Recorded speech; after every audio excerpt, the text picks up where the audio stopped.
Потензична атмосфера каква што можеби им удоликува на едно дерби, какви што честопати се гледаат низ европските терени. Штипските сини на домашниот терен во Штип извојуваа победа над најлутиот ривал Велешки борец. Лазар Илиев е името кое штипени ќе го паметат оваа сезона, откако во 38-та минута од мечот штипјанецот биеше за 1:0, резултат со кој заврши мечот.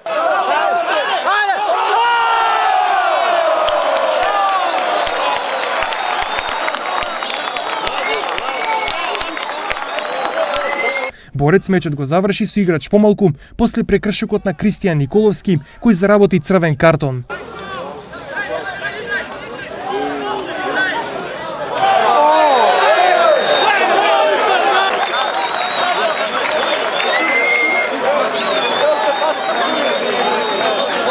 А најважниот момент во втората Лига Исток е тој што по победата над Кожув со 6:0 Беласица и дефинитивно е второлигашкиот шампион за сезоната 2017-2018 и директниот патник во првата лига. Кој ќе биде вториот ќе одлучи бараш над преварот, кој дали ќе го игра Брегалница или Борец ќе одлучи предпоследното коло.